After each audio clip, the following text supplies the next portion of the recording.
Good evening, aspirants. We were talking about Indian economy. We spoke about the basic definitions, difference between economy and economics. We spoke about capitalism. We spoke about Keynesian theory. So, the way we have mixed the features of socialism in capitalism, the same way we need to mixture the features of capitalism in socialism. That is what Mr. Oscar Lange prescribed, but somehow they couldn't implement it then, but later they have implemented it in China, market socialism in 1985, and USSR also implemented it, but China was quite successful, but Russia disintegrated. 1917, the Russian Revolution came into picture. Russian Revolution. In 1991, it started disintegration. So, American Revolution, 1765, 1783, 1917. I hope the dates are right, but check. 1765, American Revolution happened. 1783, French Revolution, and Russian Revolution, 1970. So, major economic philosophy of United States of America was capitalism, and the economic philosophy of USSR is socialism. But even USSR started implementing market socialism, and it got disintegrated in 1991. If you can see the history, in 1929, there was a major crisis. There was a major crisis for capitalism. That is how in 1948 we decided that our country would be mixed economy. The story was good until 1990s, but we faced BOP crisis, balance of payments crisis, in 1991 during the tenure of P.V. Narasimha Rao, and we had to go to Russia, but Russia is no more a monetary power, so we had to go to United States of America. When we went to them, we went to Bretton Woods institutions, which are IMF and World Bank. When we talk about World Bank, I am talking about IBRD and International Development Agency. So when I went to these institutions for money, when the crisis was there, balance of payment crisis. What is balance of payment crisis? We will discuss further, you don't have to worry about it. So they have given a prescription, Washington consensus we call it as. This is the prescription of Bretton Woods institutions. In this prescription, more features are of capitalism. More features are of capitalism, which are LPG we call it as in India, liberalization, privatization and globalization. Although there are other principles, we simply call it as LPG. So 1765, not 1765 exactly, it evolved, capitalism evolved in USA, but remember the American Revolution time period. Then 1929, then came 1991, where they started giving prescriptions to all the world that will give you money, no problem, but you have to follow the principles we say. So this is where even India became a country, mixed economy, with most of its principles of capitalism, or leaning towards capitalism. And this was good until 2008, we call it as Great Recession. Although the crisis is not big as depression, 1929, but Great Recession is also very big economic crisis. When compared to Great Depression, it is not the big one, but although at the present times, in the present century, in the present decade, it is very big one, right? 2008 crisis. During this timeline, all the world again reaffirmed that we should follow market socialism. It should not be leaning towards capitalism or it should not be leaning towards socialism, but it should be judicious mixture of both the philosophies of, right, socialism and capitalism. Whenever capitalism is falling, it is the socialism which is giving a helping hand. Whenever socialism is falling, it is the capitalism which is giving helping hand in this world, right? So hence Keynesian approach is the same thing. Paul Krugman is talking about the same thing. Harrod Domar model, that is also the same thing, right? Manmohan Singh economics is also the same thing, right? They're all talking about giving the mixed economy where we are mixing up the principles of capitalism when there is a problem. So thus we can conclude that from these situations we have to conclude that state is not just the regulator but also a producer. Remember why I am stressing producer? The next topic I will talk about it. Regulator, producer and distributor of private goods, producer and distributor of public goods. Private goods for private consumption, those people who have the capacity will buy them. Public goods are generally for the public, there will be no discrimination. Example for public good, roads, bridges, education, health. These are the resources we follow AAA model. AAA is very important for these resources. Availability, affordability, accessibility. If any resource is not available, if any resource is not affordable, if any resource is not accessible, this is the duty of the state to bring them to these citizens. So the role of state widened. Initially, if you talk United States of America, it is just the regulator. In United States of America, it is just the regulator. In 1929, it started manufacturing public goods and later private goods. If you talk about India, India from first it is a regulator, it is manufacturer of public goods. Then in evolution it also started manufacturing private goods. So when it is producing private goods, the objective is not social service, the objective is profit. When it is manufacturing public goods, the objective is social service. So hence it is clear that we have three types of economies in the world. One is mixed economy, one is capitalism, one is socialism, the other one is mixed economies. Remember that there is no country which is purely capital now, there is no country which is purely social now, there are no two countries which are equal in their mixed economies.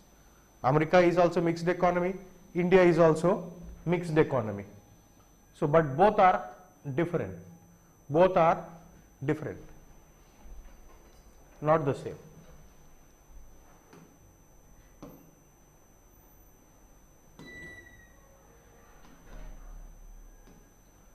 So there are different types of goods, private goods and public goods. If students have confusion about that, private goods are rivalrous, public goods are non-rivalrous.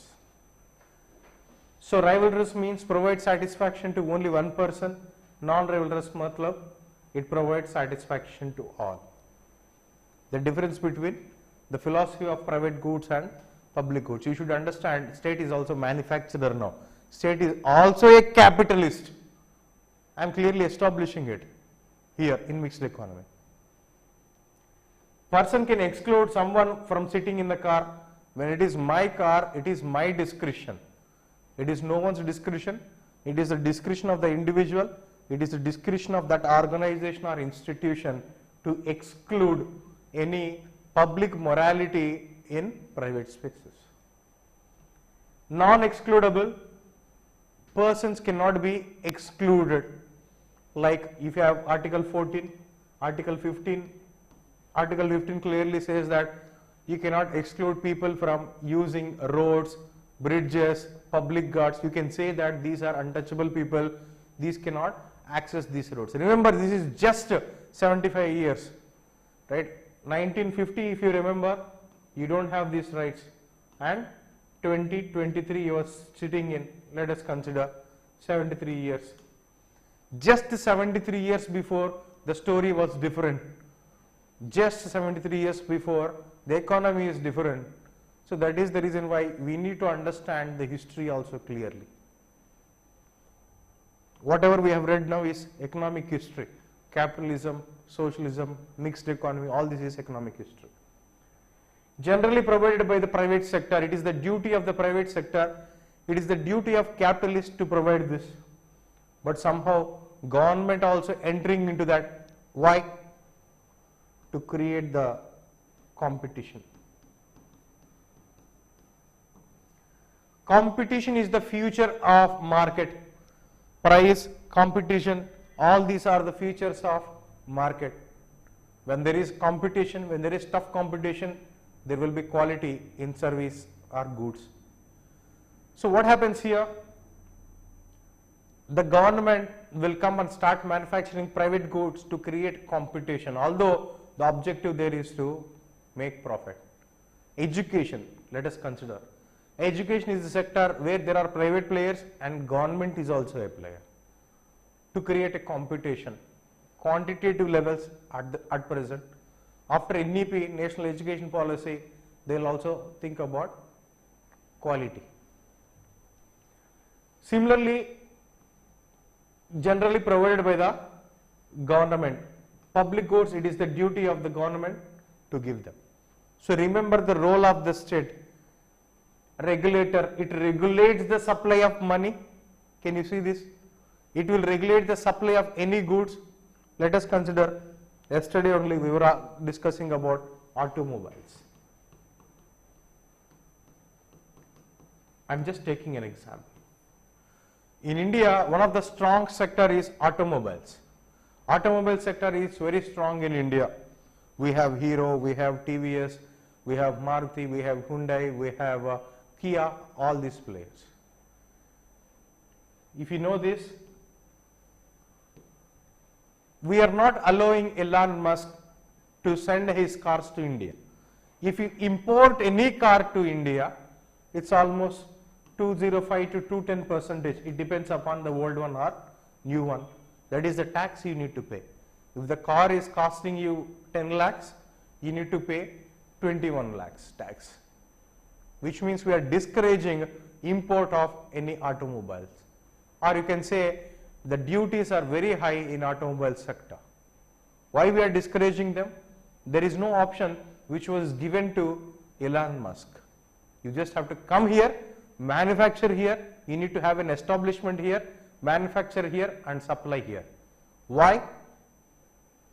Why can't we get connected to American market? Why can't they supply here?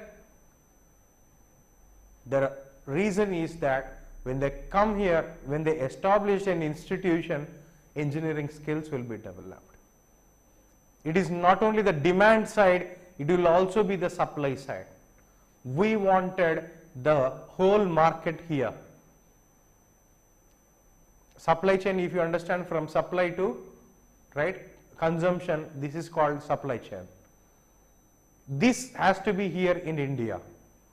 We are not encouraging others to manufacture in their countries and sell here. Why we are not doing that? Because market is our strength. We are one of the biggest market for the world. For any product, for most of the products, India is the biggest market. We are 141 crore people. So 141 crore people are there in India. If you can take, this is the size of continents the other way around. If you take American continent, if you take Europe continent, this would be the population of a complete continent. So what is our strength is in the supplies, not in the supply side, but in the demand side. So we don't allow them. If we don't allow them, they will come back, they will set up an institution here. If they set up an institution here, we have some economical problems like employment, poverty, all this can be overcome. So that rigidity has to maintain to protect the domestic industry to solve our economic problems. So automobiles is the example where I am telling we are regulating the imports of automobiles. Likewise, it is also production and distributor of private goods, public goods. If you remember Maruti is a government company then, although it is not a government company now. Once upon a time, it is a government company. First, what we did, we first made consumers to use cars. Then we laid roads. Then they started consuming all this automobile sector came up. Automobile sector is strong because the impetus is given by the government. Likewise, any market which is already there, we will regulate it. If we don't have, if we are creating, then also we regulate it. So we mean state is there in the supply side, state is there in the demand side, state is there in the regulating side, state is everywhere, ubiquitous. Okay, that is what as of now you need to understand. All the story we have learned to understand the role of state in the present day market. In the present day market, state is a regulator, state is a supplier, state is a consumer. All this is done by the state. Remember, good stakeholder. So, in this we have to understand economy, primary sector, secondary sector, tertiary sector. Although we have quaternary sector, quinary sector, other sectors, we will only cover till primary, secondary and tertiary sector. Primary sector is where we have extraction of raw materials, farming, fishing. Secondary sector, manufacturing, construction, all this. And in service sector, we have hospitality, real estate, all this. So, meanwhile, you learn those sectors. When you can't understand the whole economy, we will divide it into sectors and learn them independently and understand the push and pull forces it will create in the economic variables.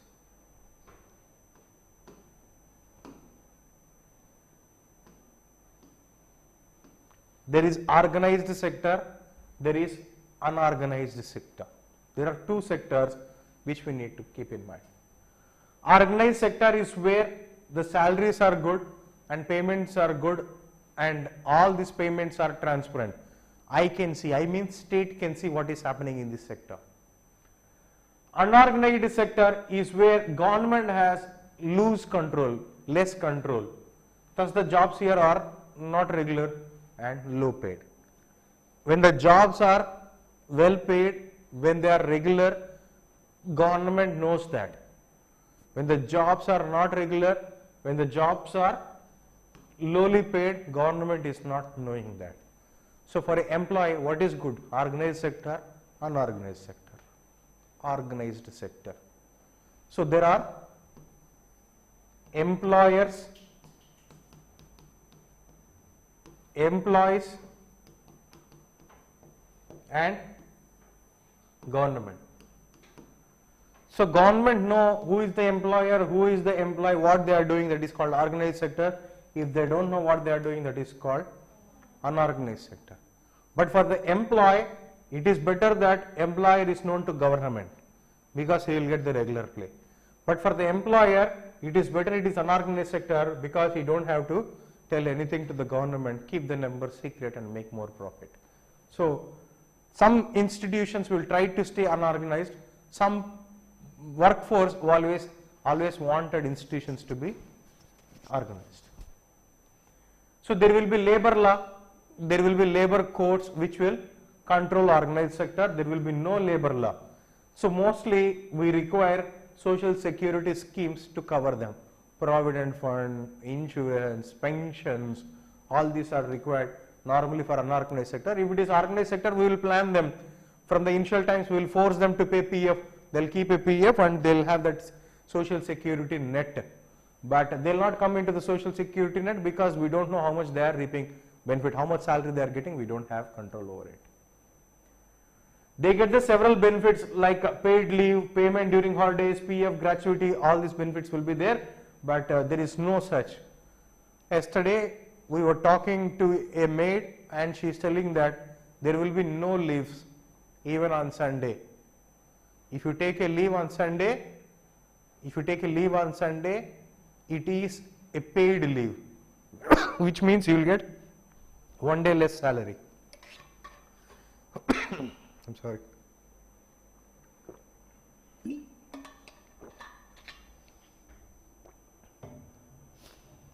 So normally organized sector, they will work for 6 days, they will have Sunday. Unlike that, maids and other unorganized workers will not have any leaves. They will not have any leaves, there will be exploitation of labor. There will be no proper recess.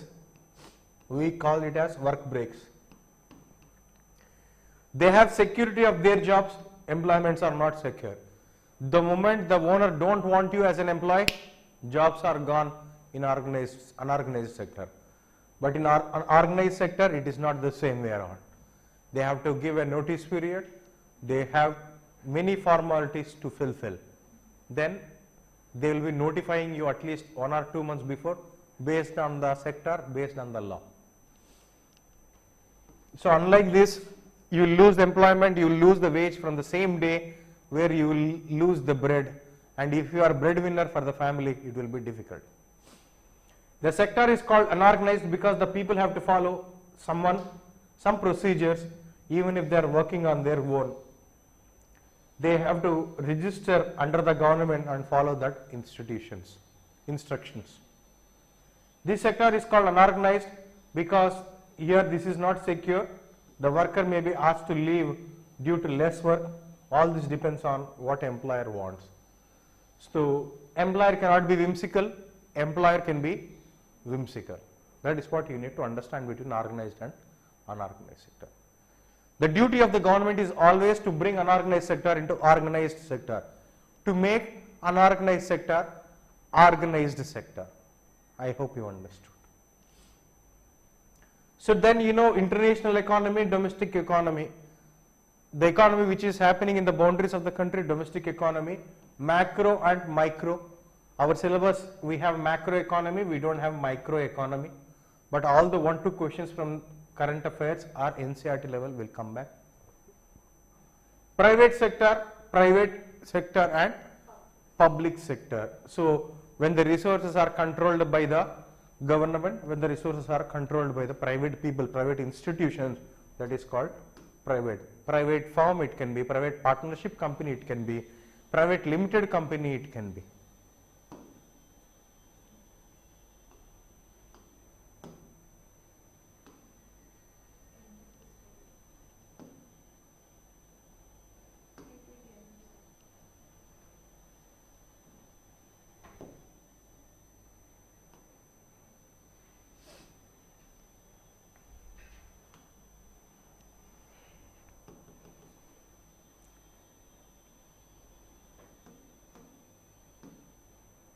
That is where I wind up introduction to economy. We got introduction to economy, we majorly focused on macroeconomic history. Modern macroeconomic history. Modern macroeconomic history. This is what we have read. Or we can understand the evolution of macroeconomy. But of the world, not of the country. We have read it of the world. When you see economy, what you see is how the resources are being mobilized. That is what you need to keep in mind. How the resource efficiency is brought into the system. That is what we need to keep in mind. So being from India, you always have that perspective. When something is privatized, there will be efficiency. There are countries where they believed that when it is nationalized, it will bring efficiency. Not only there, but in India also, we have nationalized banks, we have nationalized insurance companies. Those were the times they believed that if government controls it, there will be efficiency. But at present times, the focus is on privatization, which means that if private people controls it, if corporate governance is there, there will be efficiency or efficient utilization of resources. So hence, when you're talking about macroeconomy, you're talking about utilization of resources. Keep that in mind. Resource mobilization is no different from macroeconomic history. How they are mobilizing the resources. That is important. So next topic we are getting into is one of the key underline of understanding of economy is inflation. So you know supply chain, normally you take a supply chain, factors of production if I take,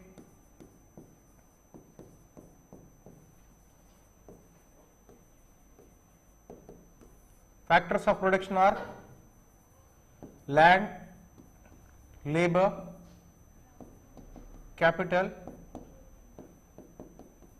entrepreneurship. Likewise, there are many factors of production. It will change from company to company.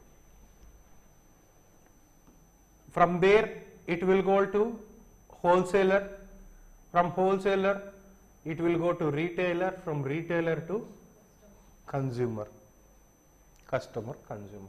So we call it as producer. How to produce? Using factors of production, right? Producer to wholesaler, wholesaler to retailer, retailer to consumer. This is the supply chain we have. So market, if you take market, what is there in market? Buy and sell. In this particular stage, who is the buyer? Wholesaler is the buyer, and who is the seller? Sanyam Sakre sir, is there higher tax on different materials to restrict imports from China? Yes, we do have, Sanyam Sakre. When we discuss about external sector, we will discuss about that. Those duties are called anti-dumping duties, countervailing duties.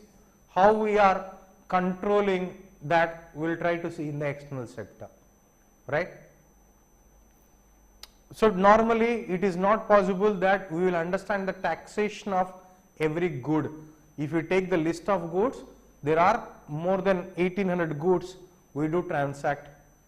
It is not possible that we take the list and do the taxation.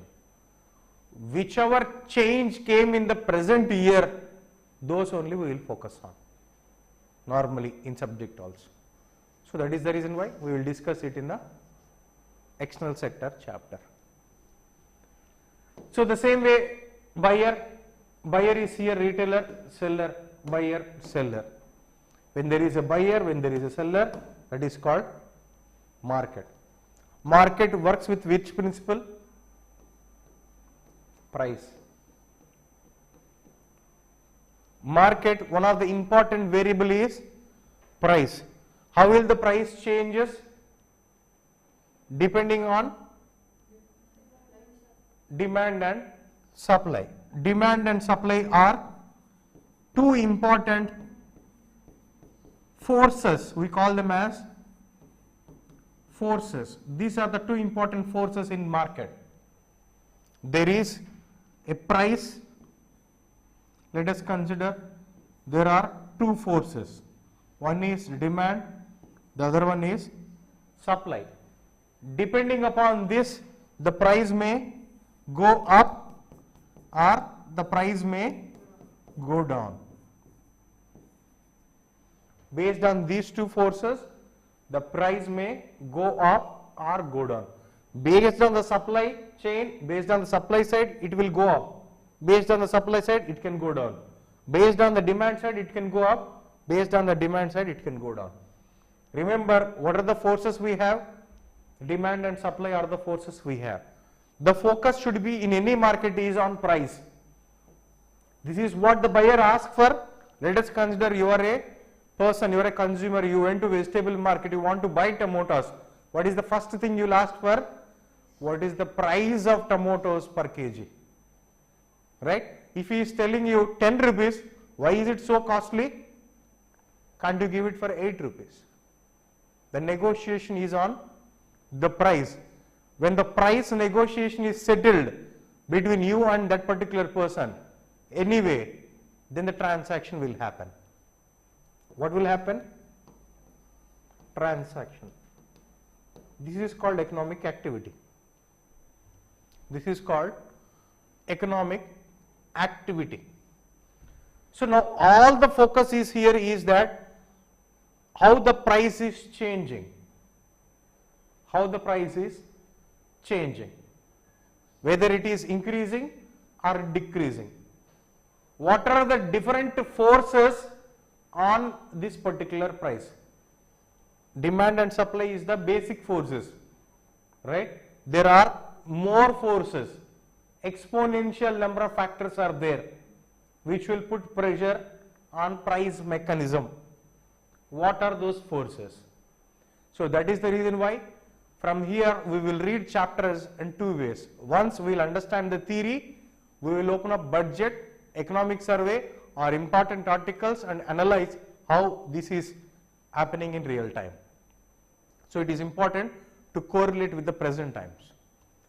So what is inflation? After this introduction, what is inflation? Increase in prices of what? Any good or service is called inflation. Inflation means increase in price of any goods or services. So if you inhale, what will happen to your lungs? Inflate. If you breathe out, that is deflation. If you remember in your childhood, you would have inflated a balloon and deflated a balloon. The same way, when the prices are increasing, the market capitalization is also changing. The capacity of the market is also changing, right? One way it can inflate and deflate based on price mechanism. Let us understand, if there is a market, if there are 100 buyers and 10 sellers, the market will be, let us consider, of size of 1 crore. The total worth of the market is 1 crore. Without doing anything, if the prices are increased, the market size will increase to 1.5 crore. I'll tell you again the example. There is a market, let us consider vegetable market. All the vegetables in the market will cost 1 lakh. There are 10 sellers, 100 buyers. Let us consider. I am keeping these two static. I am only taking the price of these goods. Let us consider this price of these goods is increased by 50%. Automatically it will become 1.5 lakh. The market capacity is becoming 1.5 lakh. Apart from that, if I increase the sellers also, it will increase. If I increase the buyers also, it will increase. So what are we calling it? The change in price. How it is changing, it doesn't matter now. We will discuss how all it will change. Now what we need to understand? The change in price. If it is rise in price, that is called inflation. I hope you understood. Inflation is very important. Why the producer is manufacturing the product? Why the wholesaler is buying it? Because the wholesaler can inflate the prices by value addition. If you are selling it for 10 rupees here, he can sell it for 15. He can sell it for 16. Why this is the supply chain? Because there is inflation. Inflation is part of the market. Inflation is part of the supply chain. When there is price rise at the producer place, that is called producer price inflation. When the price increase is happening at the wholesaler, this is called wholesaler inflation, wholesale price inflation. And at the consumer level, consumer price inflation. So the rise in prices is called inflation.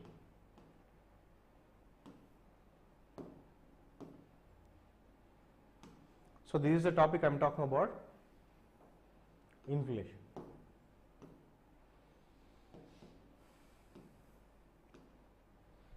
So inflation is rise in the prices of the most goods and services daily in common use, such as food, clothing, housing, recreation, transport, consumer staples.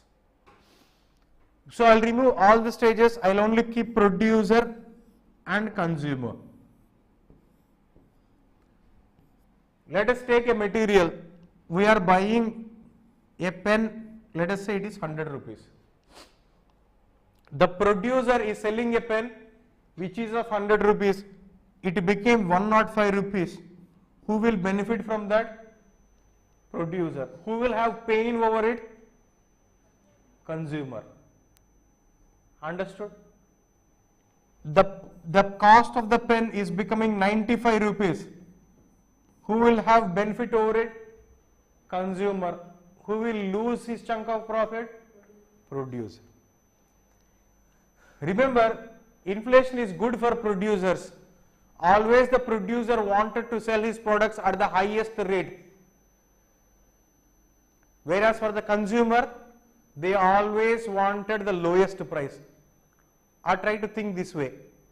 You as a supplier or producer, you have a phone, mobile phone, how much you want it to sell to? The highest price. If you are selling your phone second hand, you want the highest price, maximum price. But if you are buying a phone, you want the lowest price. Best product only, you want the price to be low. So try to see these philosophies. A supplier always wanted inflation, but the consumer always wanted disinflation. So the price rise is good for producer, not for you. Let us consider you have bought a flat or plot, a house. You want this house price to be increased in coming years? Yes. Isn't it? You want it to be inflated because you are a producer, you are a owner of that particular product. So always in market, who will grab these positives of inflation? Who can grab the positives of inflation will never have the pain of money. Money problems will not be there for those people who understand inflation easily. So that is the reason why we have created a band. RBI Urjit Patel committee created a band and said 4 plus or minus 2 is the inflation targeting. So we should have inflation 2% or 6%. Don't write 2 plus or minus 4. If you write 2 plus or minus 4, that would be 6 to minus 2. That is wrong. Inflation should be 4 plus or minus 2. In developing countries, we are thinking this one. Let us see and analyze this particular band. If inflation is 6%, supplier will be very happy. What will happen to the consumer? He will feel the pain. A product which is at the cost of 100 rupees will become 106 rupees. It will be painful for the customer. But if it is becoming 90, if it is becoming 102, the producer will feel bad. Right? So that is the reason why we have created a bandwidth. If it is less than 2%, consumer will feel happy. If it is more than 6%, the producer will happy. We have created a bandwidth and made sure that 2 to 6% should be the inflation. If there is no inflation, no one will do any business. If there is no price rise, what is the point in doing business? If there is so much of inflation, no one will buy the products. There will be no consumers. If there is huge rise in prices, people will not buy products. I'll tell you example. The cost of water bottle is 20 rupees. But if you are going to railway station, if they are offering that bottle for 25 rupees, it is fine, you will buy it. If they are offering it for 200 rupees, no person will buy. There will be no consumer to buy a water bottle at 200 rupees. 3 rupees, 4 rupees, 5 rupees they can manage, but if it is inflated to 200 rupees, they cannot buy. That is the case. That is the reason why in Supreme Court they filed a case, right? Water bottle costing 200 rupees. So this is about inflation. So inflation to be beneficial to everyone, we keep a range. Inflation normally will be going up and down. The price will be going up and down. That would be like this, a sinusoidal wave. If you take continuum, or you can take a discrete wave.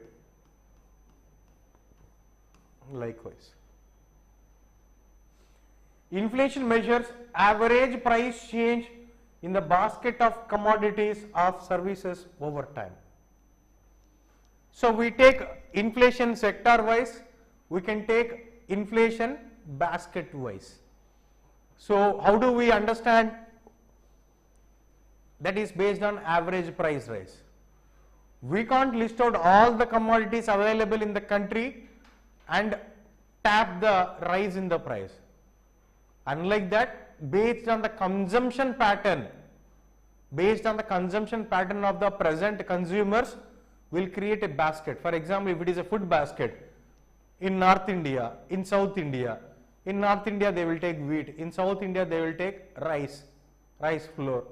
Likewise, they will create a basket. We will discuss about basket also. I will open up CPI, I will open up WPI and show you them. We will take basket of goods, like let us consider what I am using daily. First one, food. Second one, health. Third one, fuel. Fourth one, clothing. Fifth one, footwear. These are the goods which I am using regularly. I will sum them up and I will try to compare this year expenditure with the next year expenditure. If there is a rise, that is average rise in basket of goods. Likewise, this basket's price we will decide. We will take a basket of goods, we will sum the total prices and we will try to do comparison, year on year comparison we will do. Why? So, April 2022, that was my consumption. What will be my consumption in April 2023? Likewise, year to year comparison we can do, decadal comparison we can do, 5 years comparisons we can do, and we can monitor the changes in prices. Inflation is very important. All of you know that real estate is very good. All of you are interested in buying land. So even after getting services, you will buy land, you will buy houses. Why? Because land will make you rich, houses will make you rich. Because the price of land is inflating. If you are investing 10 lakhs, within 2 years the price of the land is becoming double. It is becoming 20 lakhs. Why it is becoming double then? Because we are becoming the largest populated country.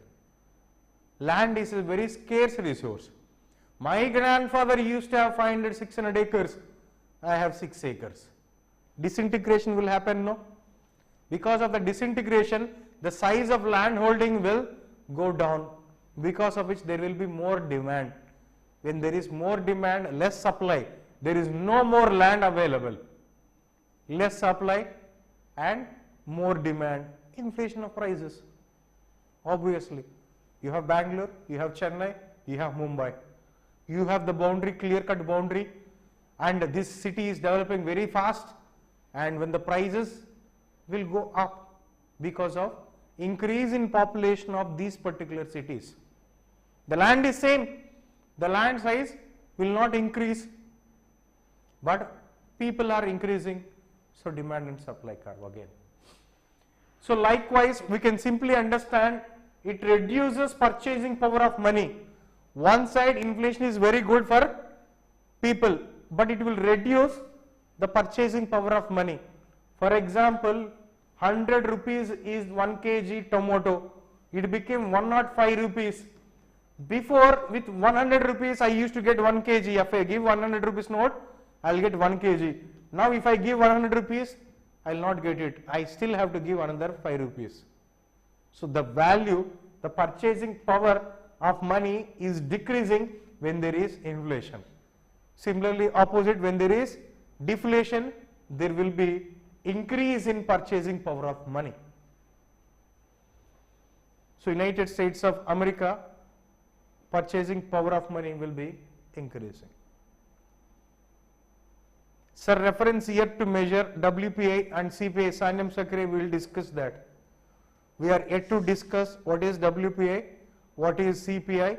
I will discuss the basket, I will discuss the base year, everything I will discuss. We just have to be patient. Okay. As these are foundation classes, not revision classes, we will be covering entire syllabus, but one after the other. So, purchasing power of money. Do you know why you have come for civil services? Why you want to prepare for civil services? These again it is again the action of government upon inflation. We call it as dearness allowance. every 6 months if there is a general price rise in the market, your salary will be adjusted to that price rise. There will be an allowance if there is inflation. That is called dearness allowance. You will not get it in private sector.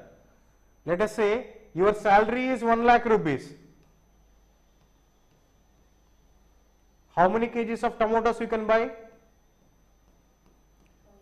1000. Let us consider it became 105 rupees.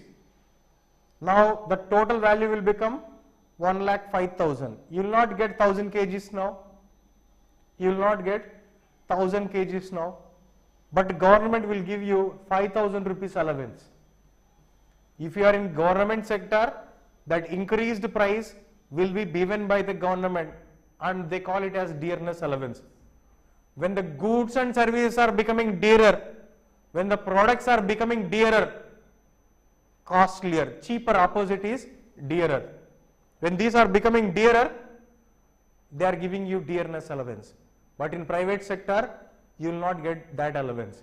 That is another reason why you are getting into services. You call it as income security. Job security was there. It is government. They will not remove you. Organized sector, you will get salary on the first 5 days. But what is not there? Income security is also one of the important parameters you should remember. If there is inflation in the market, government will give you DA. If the salary is 20,000 also, they will give you DA. But if salary 1 lakh in the private sector, they will not give you DA. So the effective pricings will be different. The impact of the price will not be there on government people. The impact of the price will be there on private people. So the types of inflation: creeping inflation, walking, galloping, hyperinflation, based on the rate of change of price. If it is slowly changing, that is called creeping. Slowly increasing, creeping. Walking, galloping, hyperinflation. You can see the examples here. When the price rise is at the rate of 3%, then we call it as creeping inflation. You don't have to remember it, just remember the rate of inflation. When the price rise is 3 to 10%, we call it as walking inflation. When the price rises are greater than 10%, we call it as galloping inflation. When the price rise is more than 50% per month, not per year, we call it as hyperinflation. We call it as hyperinflation.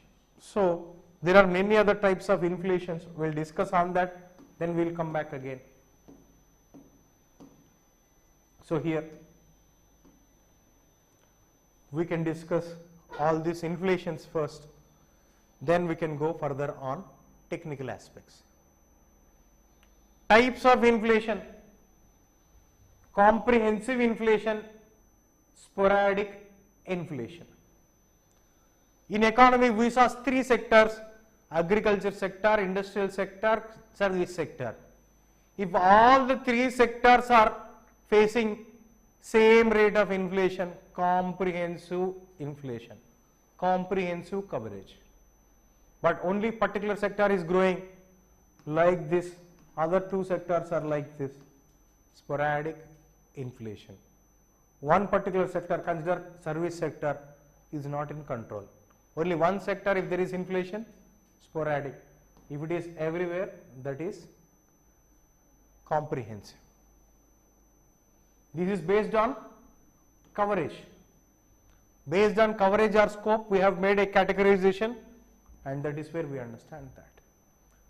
Based on the time, if there is inflation once, wartime inflation. During war, all the resources will be mobilized to war ground. Obviously, there will be resource crunch in the regular market and less availability of resources for common people. So there will be general price rise. In India, we had wars: 1948, 62, 65, 71, 99. These are the wars we had. During the war time, there will be rise in the price level of products or services. If you don't know those wars, remember COVID times. During COVID times also there is rise in the prices of goods and services. So we can consider wartime inflation is when there is war, the general markets will face inflation. Post-war inflation, the rise in the price after the war, wartime period after the war, and peacetime inflation means inflation which is happening now. We don't have any war period now, we are not facing any war. In the national scenario, in the international scenario we have Ukraine war, in the national scenario we don't have any war. So if there is no war pressure, if there is no constraint of mobilizing resources to war grounds, if inflation is happening, we call it as peacetime inflation. Then based on the government reaction or control, there is a government reaction, dearness allowance, right, for the government employees. Open inflation and suppressed inflation. If there is a price rise and the government is not bothered, that is called open inflation. There is no pressure on this. But if the government is bothered and saying that 4 plus or minus 2 is okay, 2 to 6 is okay, but if you cross 6, I will bring it down. If you cross less than 2, I will push it up. If government says that, if government is putting pressure on inflation variable, then that is suppressed or repressed inflation. When there is a price rise, if the government is trying to reduce it, somehow that is repressed or suppressed inflation. But if the government is not bothered, that is called open inflation. Normally if the inflation is 3 to 5%, government will not bother. It won't even look on it. So when the inflation is more than 6%, it will start trying to controlling it, right? That is called suppressed inflation. And these ones are what we have discussed now. Rise in prices at the rate of inflation, creeping, walking, jumping, galloping, whatever you call, the rate of inflations we have discussed now. And what are the different, based on the cause effect scenario, inflation will always be caused by something. This is where students will forget. What are the causes of inflation? You need to remember. In budget series also I spoke about causes of inflation. Wartime scenario, Ukraine war crisis, American Reserve Institution, American Federal Reserve, rise in interest rates. Likewise, what is the cause in the present macro economy? You need to remember that.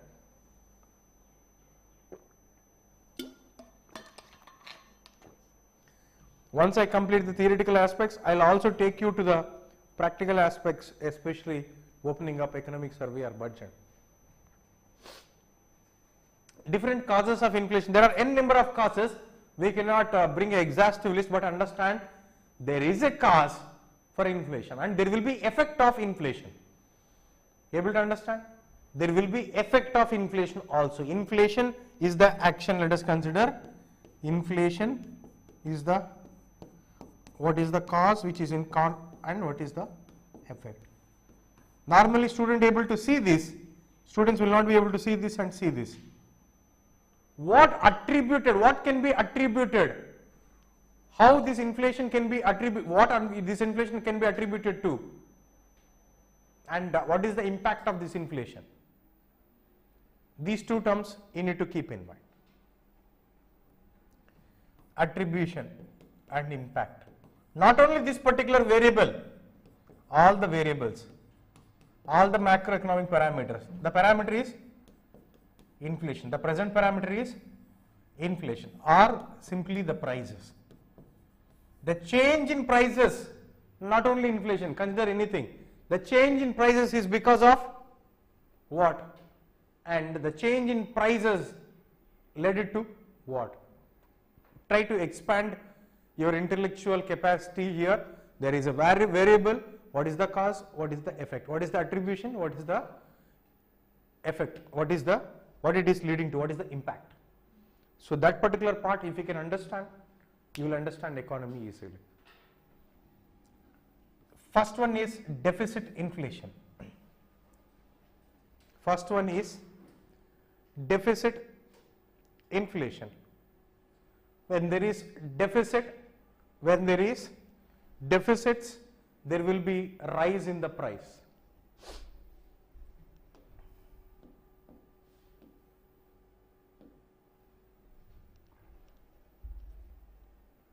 So let us draw a particular supply chain.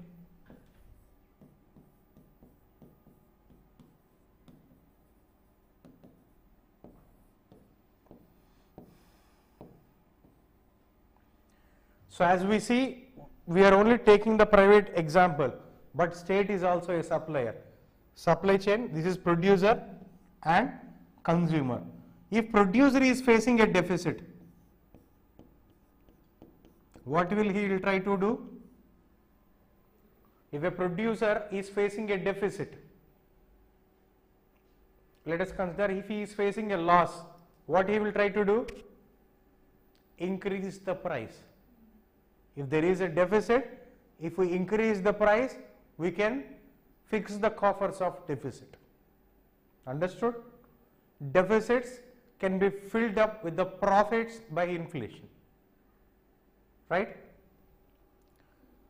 Next, if the deficit is more, the rise of the price will be more. Credit inflation. What is credit inflation? So there is a factors of production, capital. Cost of credit is important. Let us take, I am taking a loan at the 2%. 2% is very less. Loan at the rate of 12%, which means 1 rupee. If I take 24%, 2 rupees. If I have taken a loan at 12%, it's fine. If I am taking a loan at 24%, I will try to increase the price of the product.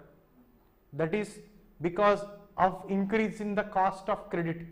When the cost of credit to the supplier is increasing, there will be inflation in the product. Understand, the regular supply chain only I am taking, simple, easy. Scarcity, inflation. Any factors of production is becoming scarce, or when the product is scarce, here it is supply side, I have told you the example. Let us consider in the demand side. When any particular product is scarce, rare, what will happen to that product? There will be price rise. Able to see that? If any particular product is scarce, there will be rise. There can be a chance that there will be rise. All of you are drinking water, but if you see, we have so much water on this face of earth. We have water not only for this particular earth, we have water for another 2-3 planets. But if you go to any metro, water is bought or sold. It is scarcity in that particular area. Any particular product is scarce, there will be rise in price. Scarcity of land, rise in price, right? Pricing power. So if I am the owner of the company, I have the pricing power. To maximize my profit, I will fix the price higher. This is called oligopolistic inflation or cartelization. Cartels are there at the international level. Oil cartels are there, crude cartels are there. OPEC is a cartel, oil and petroleum export companies is a cartel. So if they fix the price of a particular product, that would be the price. In the same way, if you understand agriculture, we used to have agricultural produce marketing committees.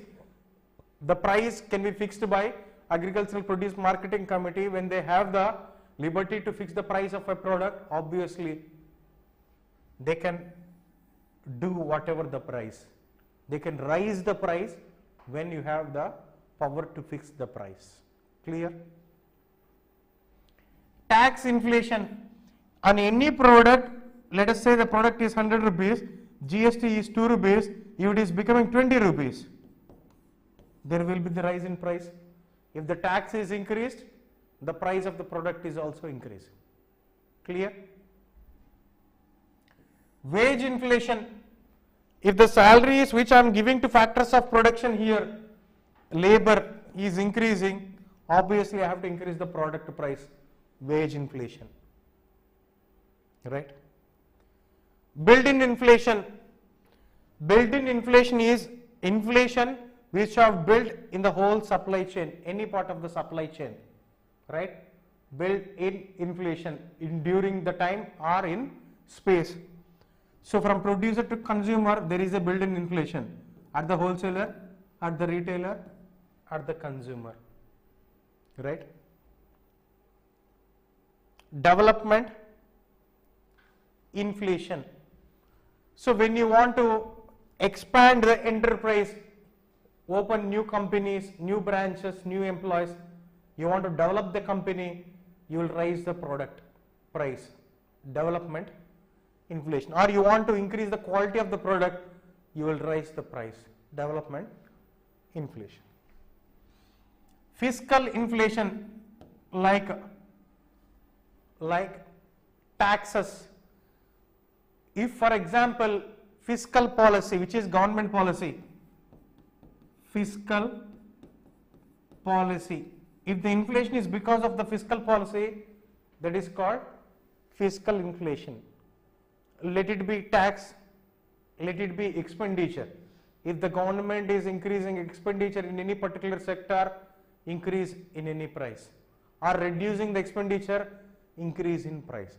If the government is increasing the tax rates or decreasing the tax rates, during those times inflation can be according to fiscal policy. And population led inflation. If the population is increasing, obviously the inflation will be increasing.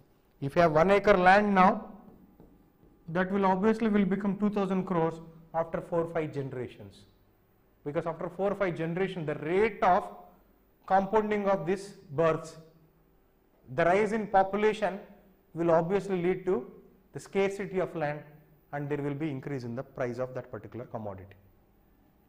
Population is increasing, prices are increasing. Export boom led inflation. So let us consider there is basmati rice product.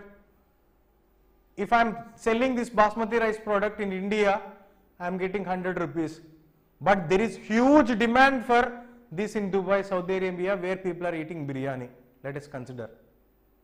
And I am selling this to Dubai and Saudi Arabia, obviously to 150 rupees. So all the domestic market, there will be inflation.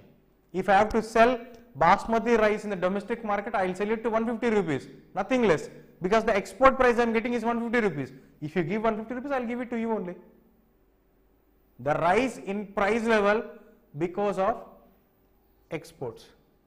Similarly, importer price hike inflation. When imports are becoming costly, what will happen again? When imports are becoming costly, the product availability for you will be costly. There will be rise in price where imports. Take the example of petrol. Petrol prices increasing because of Ukraine war, import led inflation. Because of the prices rise there is inflation here. So sectoral inflation. What is sectoral inflation? Any sector, agriculture sector, service sector or industrial sector, if there is inflation, we call it as sectoral inflation. Next one, demand pull and cost push inflation. So if we take the supply chain, this is the producer, this is the consumer. So this is the supply chain, what we call it as supply chain. Although we don't have chains, remember or consider this is a chain. Supply chain, static supply chain I am taking, not the dynamic one. When there is a supply chain, there is a producer, there is consumer. This is called supply side and this is called demand side. So all the factors of production are the cost which is incurred to the supplier.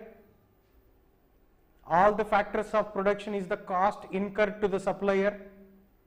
Land, labor, raw material, entrepreneurship, capital, all these are the cost, and the price is the difference between the cost and the margin. The difference between the price and cost is the margin. The money he is making is the difference between the cost and the price. Cost is what costed you, price is what you are getting by selling that particular product. Cost is the total amount of money incurred to you for manufacturing that particular product. Price is what you get. You know the difference between cost and price now. If there is rise in cost, land, labor, capital, let us consider. If there is rise in any of these, and if the price is rising because of that, that is called cost push inflation. Okay, let us consider price is the cart pulled by two bullocks. One is this, the other one is this. If the inflation is because of the cost increase, if the inflation is because of the increase in the price of factors of production, then that is called cost push inflation. So it is in the supply side, so it is pushing. Whereas if the inflation is because of increase and decrease of demand, that is called demand pull inflation. So what we are trying to see here is cause. We are not trying to see the effect, we are trying to see the cause. Who is the cause? Supplier. So cost to push. Categorization. What is the cause? Demand pull, right?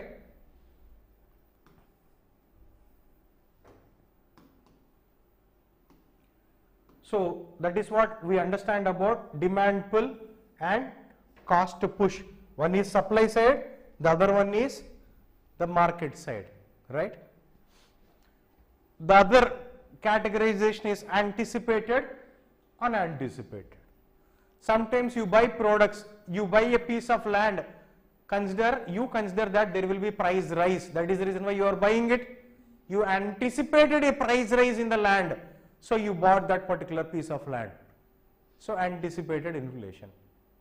And sometimes you buy a product, let us consider you bought shares of any company and you didn't expect that company price to grow very badly. If you bought Elon Musk, SpaceX or any other company's shares and the price of these shares went above 100% or 200%, let us consider unanticipated. You didn't expect it to grow that fast. Anticipated inflation, unanticipated inflation, right? These are the different causes we speak for inflation, causes for inflation. So we will discuss further in the next class. We discussed about the categorization, cause, effect on variables. From here on, remember what led to inflation, what the inflation led to or what led to inflation. These two, cause and effect principles, you need to remember.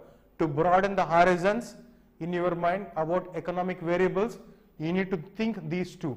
What is the cause? What is the effect? Thank you very much. We will see again tomorrow.